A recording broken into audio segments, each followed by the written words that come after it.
இந்து மங்கையர் என்ற தலைப்பில் தான் எழுதிய அர்த்தமுள்ள இந்து மதம் என்ற புத்தகத்தில் கவியரசர் கண்ணதாசன் கூறியிருக்கும் அற்புதமான பல தத்துவ கருத்துக்களை பற்றி தான் இந்த பதிவில் நாம் பார்க்க போகிறோம். அதை பார்க்கறதுக்கு முன்னாடி hi friends, I'm C Ilango. வணக்கம், welcome back to my channel. நீங்கள் இன்னும் நம்முடைய சேனலுக்கு சப்ஸ்கிரைப் பண்ணலைன்னா உடனே ஒரு லைக் போட்டு சப்ஸ்கிரைப் பண்ணி சப்போர்ட் பண்ணுங்க. வாங்க பதிவிற்குள் போகலாம். இந்துக்களின் குடும்ப வாழ்க்கை பலவித சம்பிரதாயங்களை கொண்டது. அந்த சம்பிரதாயங்கள் 19ஆம் நூற்றாண்டின் இறுதியில் எப்படி இருந்தன என்பதை சுவாமி விவேகானந்தரின் அமெரிக்க சொற்பொழிவுகளால் அறிய முடிகிறது. சுவாமி விவேகானந்தர் கூறுகிறார், இந்தியாவில் லட்சிய பெண்மணி தாய், அன்னையே முன்னறி தெய்வம், இறுதியாக அறியப்படுவதும் அன்னையே. பெண் என்ற சொல் இந்தியனுக்கு எண்ணத்தில் தாய்மையையே நினைவுபடுத்துகிறது. ஆண்டவனையே அவர்கள் அன்னை என்றுதான் வணங்குகிறார்கள்.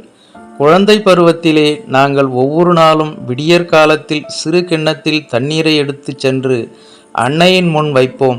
அவள் அதிலே காற்பெருவிரலை தோய்ப்பாள். அந்நீரை நாங்கள் பருகுவோம்.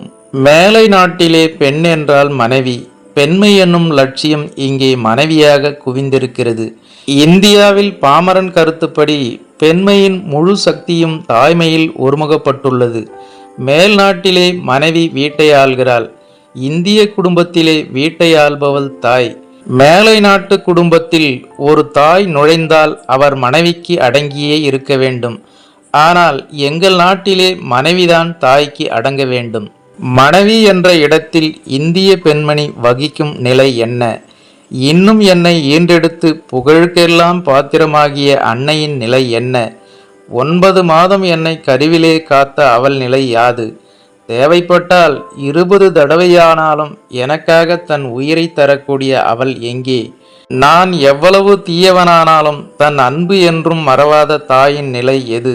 ஒரு சிறிது யான் அவளை தவறாக நடத்தியதும் உடனே மனமுறிவு வேண்டி நீதிமன்றம் செல்லும் மனைவியோடு ஒப்பிடுங்கால் அந்த தாய் எங்கே? ஓ அமெரிக்க மங்கையரே, அவள் எங்கே? எங்கள் தாய். அவளுக்கு முன்னால் நாங்கள் இறப்பதாயினும் அவள் மடியிலேயே தலை வைத்தே இறக்க ஆசைப்படுகிறோம். பெண் என்பது உடலோடு உறவு ஏற்படுத்தக்கூடிய பெயர்தானா? இந்துக்கள் அந்த பெயரை நிரந்தரமாக புனிதமாக்கி விட்டார்கள்.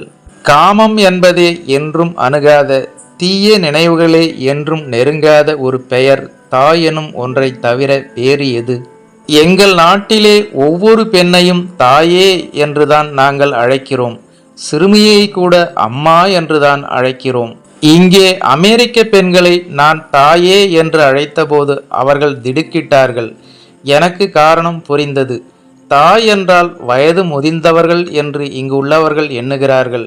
எங்கள் நாட்டில் பெண்கள் அனைத்துமே தாய்மை.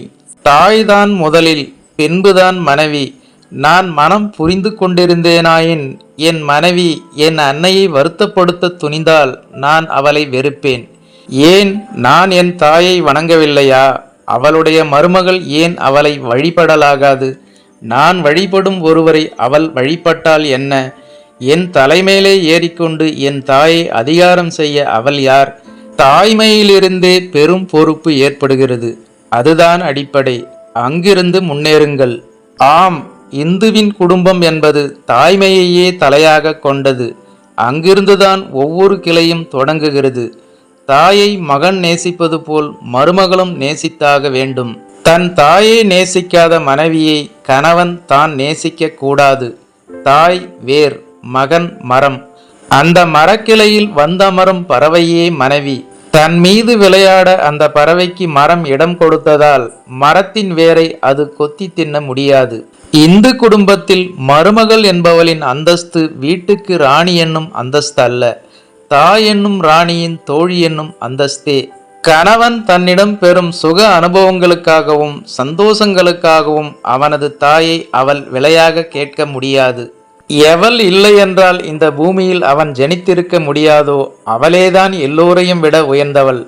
அந்த தாயின் அந்தஸ்தை ஒப்புக்கொண்ட மருமகள்தான் தனக்கு வரப்போகும் மருமகளிடம் அந்த அந்தஸ்தை எதிர்பார்க்க முடியும். மருமகளும் ஒரு நாள் மாமியாராகத்தான் போகிறாள். ஆகவே குடும்ப கோவிலின் கோபுரம் அன்னையே. இந்துக்கள் பொருளாதாரத்திலும் அதே நிலையை வைத்திருந்தார்கள். மகன் தனியாக சம்பாதிக்கிற பணத்தை தாய் தந்தைக்கு தெரியாமல் மனைவியிடம் கொடுக்க முடியாது. மகனையும் மருமகளையும் அதே அளவிலே கட்டுப்படுத்துவதற்காகத்தான் பாட்டனின் சொத்து பேரனுக்கு என்ற சம்பிரதாயத்தை ஏற்படுத்தினார்கள். தன் தகப்பன் சொத்தை மகன் விற்றுவிட்டால் பேரன் கோர்ட்டுக்கு போனால் அந்த விற்பனை செல்லுபடியாகாது. இந்துக்களின் பொருளாதார பாதுகாப்பும் இதிலே அடங்கியிருக்கிறது. தாயின் தனி உடைமைகள் பெண் மகளுக்கே என்பது இந்துக்களின் சம்பிரதாயம். மகனது குடும்பத்துக்கு பாதுகாப்பாக தகப்பன் சொத்து பேரனுக்கு என்றும், பெண் மகளுக்கு பாதுகாப்பாக தாயின் சொத்து பெண் மகளுக்கு என்றும் வகுத்தார்கள். அதனால் ஒவ்வொரு பெண்ணுக்கும் தாய் வழியில் சொத்து வருகிறது, அவளது பிள்ளைக்கு பாட்டன் வழியில் சொத்து வருகிறது. மகன் சம்பாதிப்பது அவனது பேரனுக்கு போகிறது. ஆகவே ஒவ்வொரு தலைமுறைக்கும் சொத்து பாதுகாப்பு இருக்கிறது. இதில் இன்னும் ஒரு கௌரவத்தை இந்து மகன் தாய்க்கு அளித்தான். அதாவது தாயின் முன்னிலையில் மனைவியோடு பேசுவதில்லை. இன்று காலம் மாறிவிட்டது, சம்பிரதாயங்கள் மீறப்படுகின்றன. தாயின் முன்னிலையில் மனைவியின் மீது கை போடுவது கூட வேடிக்கையாகி விட்டது. போன தலைமுறை வரை நமது இந்து சமுதாயம் கண்டிப்பான சம்பிரதாயங்களை அனுஷ்டித்தது. தாய் தகப்பன் விழித்து கொண்டிருக்கும் போது கணவனும் மனைவியும் தனி அறைக்குள் செல்ல மாட்டார்கள். கணவன் பெயர் சங்கரன் என்றிருந்தால் இதே சங்கரன் என்ற பெயரில் அவனுக்கு ஒரு தம்பியோ வேலைக்காரனோ இருக்கலாம். அவனை டே சங்கரா என்று அழைக்க நேரிடலாம்.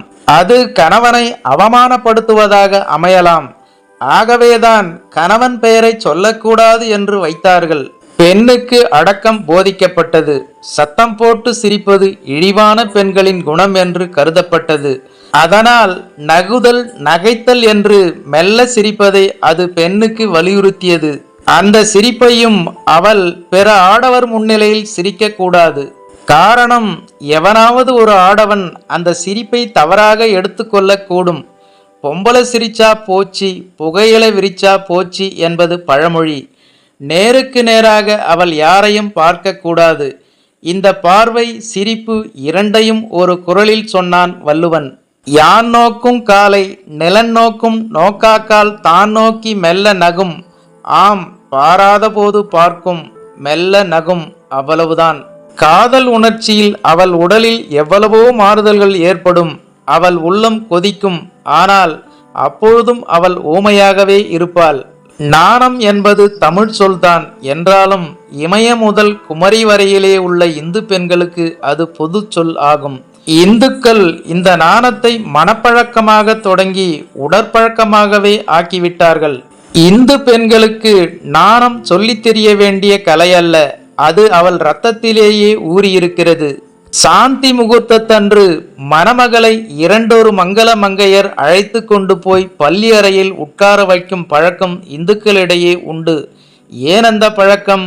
காமத்தால் துடித்தும் நாணத்தால் நடக்க முடியாமல் இருக்கும் அந்த பெண்ணை 4 பேர் நடத்தி கொண்டு போவதாக ஐதீகம்.